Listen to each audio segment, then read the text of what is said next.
Halo Sobat Body Family, kembali bersama saya Dek Body. Apa kabarnya pagi ini? Semoga semua dalam keadaan sehat dan tidak kurang suatu apapun. Masih tentang bonsai kelapa yang akan saya bahas. Nah, kali ini saya akan mengupdate hasil dongkel saya yang saya lakukan sekitar 4 bulan yang lalu, tepatnya di bulan September, di akhir bulan ya kalau nggak salah. Saya melakukan pendongkelan di lahan milik tetangga saya yang kebetulan dibongkar semua tanamannya untuk dialihfungsikan menjadi bangunan perumahan ya, untuk perumahan.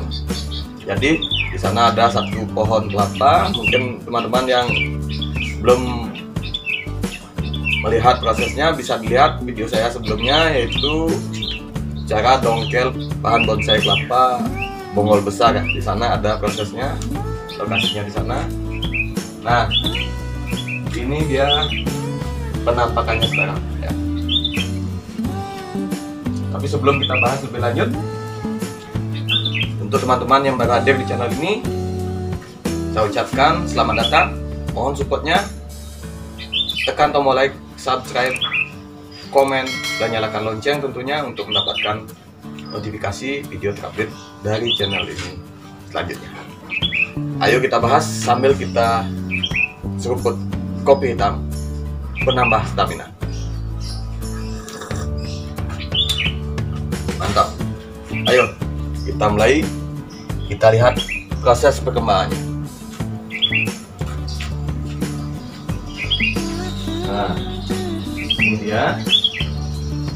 Sistem yang saya gunakan adalah pada saat pendongkelan saya menggunakan tanah lumpur dari sawah di dekat lahan tersebut.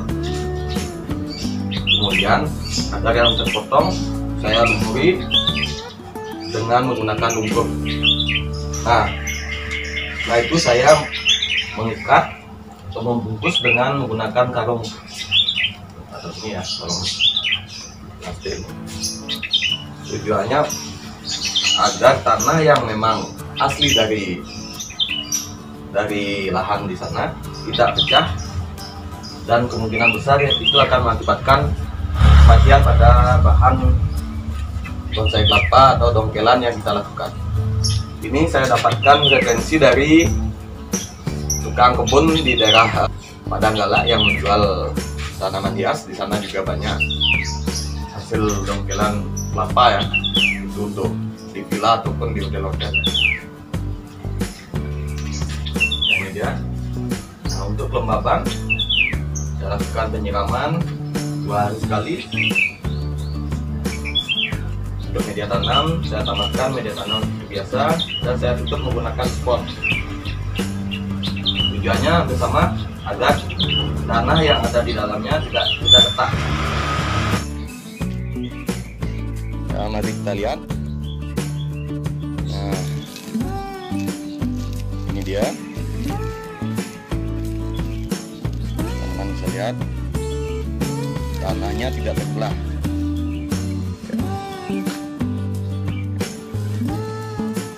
Terbelah.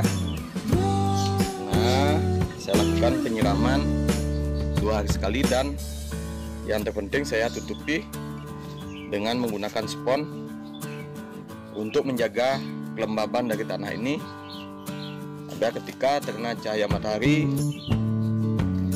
air yang terserap tidak terlalu cepat menguap dan mengering.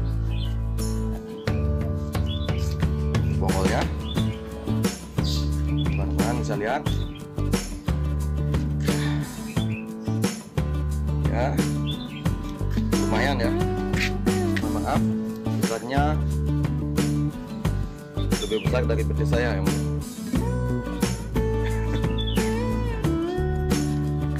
itu sebagai perbandingan.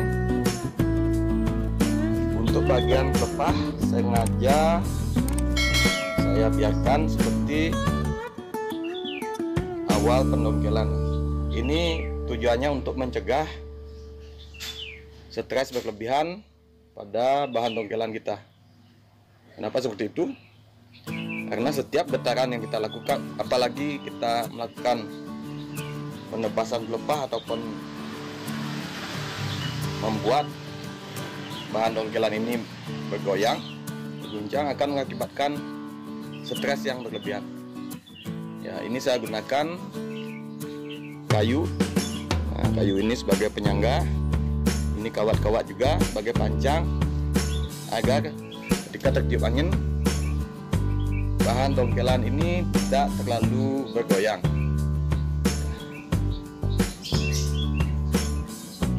Goyangan yang berlebihan bisa mengakibatkan kematian pada bahan dongkelan kita. Jadi ini kondisi setelah 4 bulan ya. Jadi kita lihat ke atas bagaimana kondisi daun di atas setelah 4 bulan ya. Nah, untuk melihat lebih jelas saya akan naik ke tangga ini ya, kita lihat langsung bagaimana keadaan pelepah ataupun daun yang masih muda di bagian atas. Ya, kita lihat langsung bagaimana di atas. Nah, ini kondisinya, daunnya lumayan subur ya teman-teman. Ini bisa dilihat. Saya juga lakukan pengikatan di bagian bawah. Ini juga trik dari penjual tanaman hias di Padanggala.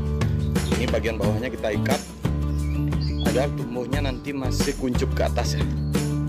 Ini bisa dibilang tahapan dari proses menghidupkan dulu ya.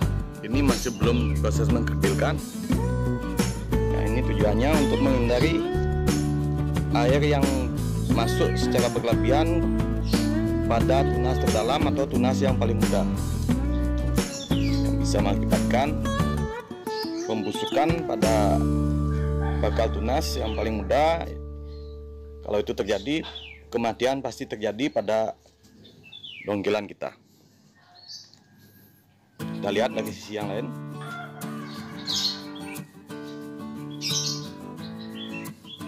Ya, ini dari sisi yang lain saya perlihatkan kondisinya. Nah, ini ada beberapa daun yang warnanya kecoklatan ya, tapi di sisi yang lain tidak ada masalah. Artinya ada beberapa bekas dimakan ulat ya. Dan ini kalau teman-teman bisa lihat, ini tunas yang lebih muda ya, kondisinya sangat bagus. Kita lihat ke bawah. Saya pikir ini perkembangannya lumayan ke arah hidup ya. Ini awalnya saya memperkirakan hanya 5% kemungkinan hidup. Mengingat ini sekali proses saya dongkel, langsung saya angkat terus saya pindahkan ke pot. Ya teman-teman, demikian update ataupun perkembangan dari bahan dongkelan yang bonggolnya sudah lumayan besar ya. Setelah 4 bulan saya dongkel dan saya letakkan pada pot vitamin. Saya masih belum melakukan perawatan. Ini tahapan perawatan untuk menjaga agar bahan dongkelan kita ini tetap hidup. Nanti kita lihat perkembangannya, karena banyak referensi dari tukang kebun ataupun penjual tanaman hias. Kalau kita dongkel, kita tidak boleh memproses pelepahnya sampai ke atas, karena itu akan mengakibatkan kematian. Mengingat bahan dongkelan yang kita ambil ini, size bonggolnya ini, bukan bonggolnya, lumayan besar. Jadi nutrisi yang dibutuhkan dan juga tingkat kesetresannya lebih tinggi ketimbang bahan dongkelan yang ukuran bonggolnya lebih kecil ya. Semoga video ini bermanfaat, dan jangan lupa support channel ini dengan cara tekan like, subscribe, komen, dan nyalakan lonceng untuk mendapatkan notifikasi video terupdate dari channel ini. Terima kasih. Salam satu.